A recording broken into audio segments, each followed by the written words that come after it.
welcome into another edition of the GSMC College Football Podcast, brought to you by the GSMC Sports Network. I'm your host, as always, Tommy Brzee. It is Thursday, October 24th around here, and we have a great show for you today. We're going to get into that big game this upcoming weekend down there in College Station. LSU heads over to Texas A&M for a huge one. We'll break down that one in the first segment. Then we're going to do a couple other ranked matchups. There's quite a few this weekend. We'll get into Notre Dame Navy, a huge game that a lot of people are looking forward to. Then we'll get into Illinois Oregon, another huge game that definitely is a little bit sneakier than I think some people are expecting. Then we'll get into a couple of Big Ten games. We'll stay in the Big Ten with Oregon. We'll get into Washington, Indiana, a huge one to keep Indiana's season alive, but they will be without their starting quarterback in Curtis Rourke. And then we'll get into Penn State, Wisconsin, a little bit of a sneaky one over there in Madison that could lead to a little bit of a loss and a look-ahead spot for Penn State. Then we'll get into some upset alerts all around the country. There's definitely a number of them, but I have 6 for you today, including a little bit of a rivalry game that could get a little sketchy for a Big 12 contender.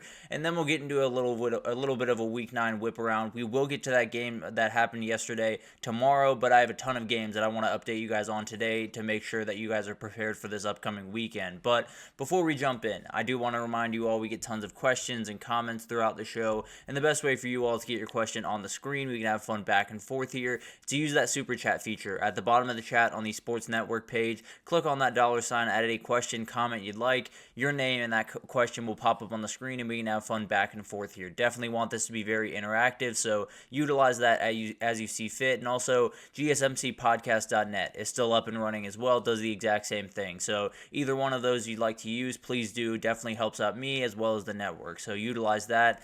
And let's jump into this one because it's going to be a really fun one down there in College Station. And yes, this is for the top spot in the SEC. These are the only two teams that are undefeated in SEC play thus far. I believe A&M is 4-0, LSU 3-0. So going to be a really, really interesting game. A&M's coming off a win over Mississippi State after the huge one over Missouri a couple of weeks ago at home. And then you have a LSU team that is coming off a game where it feels like their defense has really turned a corner. They played really good football against Ole Miss a couple of weeks ago, and then they played a team in Arkansas that a lot of people had pegged them to possibly fall in, and they really handled business. From tip to tail, absolutely dominated them and went to work, and it's one of those that set up this incredible matchup. And the big-time question here is, will Kyle Field be the big-time factor that it usually is? And obviously, it will be a factor. Now, Garrett Nussmeier gave them a little bit of fuel to the fire. He said Kyle Field isn't Death Valley. Now, it's not. In my estimation, Death Valley is a little bit better, but at the end of the day, it does give them a little bit more juice and definitely will play a factor for Garrett Nussmeier in that offensive line, that if you get a couple of pre-snap penalties, you got to feel pretty good about where you're at. And the other interesting thing to watch is the run game. LSU has really struggled to get that going the way that they wanted to, 81st in the country in yards per game. And then on the other side, you got Le'Veon Moss, who's gone over 90 yards in the last 4 games, definitely becoming one of the best running backs in the SEC. And the big question is not necessarily the running backs, because that will be huge, but how do these quarterbacks respond to this big time moment? Because they're both relatively young. Garrett Nussmeier a little bit further on in his career than Connor Wegman, but at the end of the day, keeping them clean is going to be the most important thing. LSU is not allowed to sack all year, and a lot of that has to do with how good Garrett Nussmeier is at navigating the pocket. And then you have A&M. They've only allowed 1 sack in the last 2 weeks. So both offensive lines have really kind of rounded into form. Both pass rushes have very, very high prowesses and have the ability to get to the quarterback. So I think at the end of the day, the best, more efficient quarterback is likely going to win this game, because this game is all about keeping your wits about you, handling this atmosphere that's coming at you, and handling all of the incredible pass rushers and defensive linemen that are going to be coming at you as well. And it's going to be a really good one. You're going to have incredible stakes into this one, because weirdly, it feels like if either of these teams lose this one, they're in a weird spot going forward for the CFP, because they have a couple of games coming forward. LSU has Bama still on the schedule. Texas A&M obviously has Texas at the end of the year. They lose both of those, they're right on that cut line. It feels like 10-2 is right where, especially in the SEC, where that cut line is going to be. And a loss here would be definitely devastating. And it could be a moment for Mike Elko. It could be that moment that kind of sets him up for success throughout his entire career. He's been looking for that huge one. Obviously, Missouri was a big-time win, but losing to Notre Dame at home was a tough one. I think this would obviously offset that and make you feel great about where you are as a program and where you are moving forward. So I think it's one of those games that has so much going into it. It feels like two teams that are playing some of the best football that they've played over the past couple of years, especially that LSU defense led by Whit Weeks. They've been just all over the place, have played really, really good football, but a couple of players to watch here.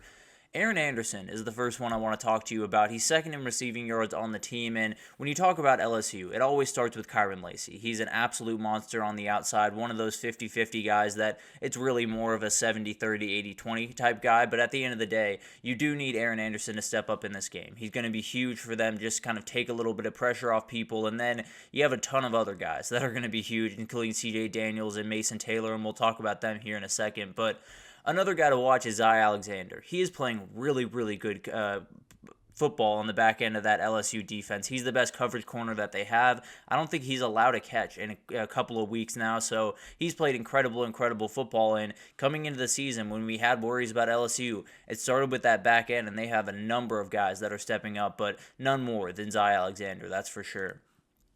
And then you got Amari Daniels. I think this is a hugely important game for Le'Veon Moss in general, but also you got to give him some rest. You got to give him some time to kind of regroup because he's going to be hit by a lot of SEC talents, a lot of guys that absolutely can pack a punch, and he's going to have to be ready to roll. So Amari Daniels, that kind of offset third down back that gives you a little bit more in the receiving game, definitely someone that is going to be hugely important to kind of get this LSU defense just off balance a little bit more than they normally would.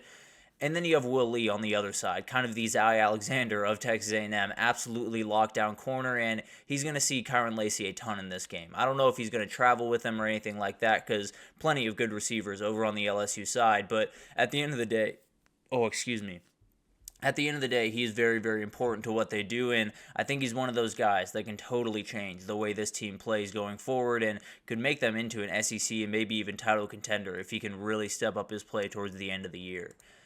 A couple of ways that LSU needs to, or a couple of things that LSU needs to do to get this win. I think the biggest thing for me is spread this defense out. You have so many weapons on that offense. You have 4 players over 300 yards receiving this year. So many different guys that can hurt them on the offense or on the defensive side of the ball that you got to get people involved. Kyron Lacy, Aaron Anderson, Mason Taylor, CJ Daniels, who has made his way back from an injury and is playing really, really good football right now. All of those guys are going to be hugely important because you need run lanes to open. At some point, you're going to need to be able to get that run game going with Caden Durham, and the only way you can really do that is if you spread out this A&M defense because they are plenty good against the run. And then you got to get mistake-free play from Garrett Nussmeier. You just have to. He's going to be one of those guys that he's gotten a little bit big for his britches at times. He likes to take that shot. He likes to take that big play. Now, he is 3-1 in turnover touchdown ratio. So touchdown turnover ratio. He is 3 touchdowns to 1 turnover. So he's playing more than fine in that respect. But to be fair, this A&M team has 8 interceptions on the year, plus 5 in the turnover margin.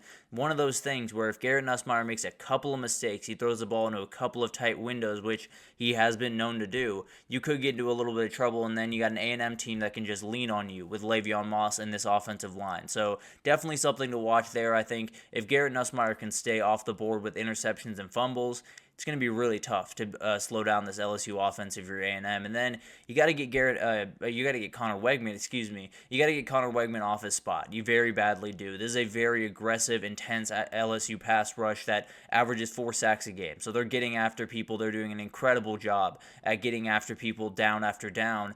The thing is, Connor Wegman is very, very good when he's allowed to stand in there and make the right read, make the right play. If you push him off his spot, make him leave the pocket and make throws on the run, things get a little bit sketchier. He's capable of making those plays, but it's definitely not quite where you want it to be. So it's one of those things where you're just going to have to be able to get to this kid, and they've been incredible at doing that thus far. This is probably one of the better offensive lines that they've faced during the last little bit, but at the end of the day, definitely a group that attacks in so many different ways, and with the way that Blake Baker dials up blitzes, it's going to be really tough for A&M to be able to stop them, but if they can, then Connor Wegman might just be able to dissect this defense.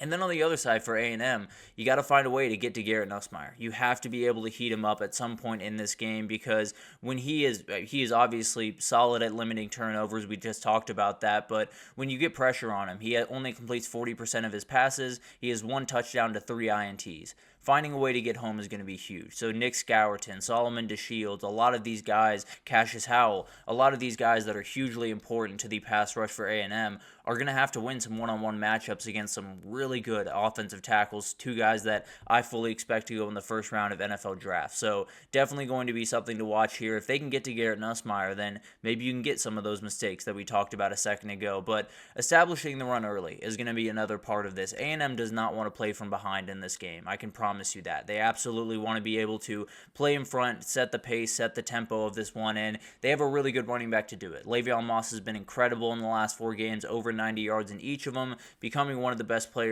running backs in the SEC, and A&M has been very, very good at getting that run going, opening doors for Connor Wegman downfield. If they can't do that in this game, then LSU is going to be able to sit a bunch of guys back in coverage, and mistakes are going to come at some point. So they got to get that run game going early. They have to open windows for Connor Wegman to throw into, and to be fair, they do have the running back that absolutely can get that done in Le'Veon Moss. And then I think an interesting thing here is I want them to trust their D-line against the run. There are so many different things that LSU poses to you on defense that you're going to have to deal with, and their pass protection is downright elite. Their run blocking is not so elite. So that's definitely something to watch here. Maybe the D-line for A&M can just stand 4 guys right up front, be able to stop this run. They're only allowing 105 allowed rush yards per game, but the reality is you're going to need more guys back in the pass game. That's the only way you're going to get a couple of these mistakes from Garrett Nussmeier, is to sit guys back in the pass game, be able to handle the run with your front 5, your front 6, maybe even your front 7, depending on how you feel. And it's definitely something that you're going to have to be able to do, because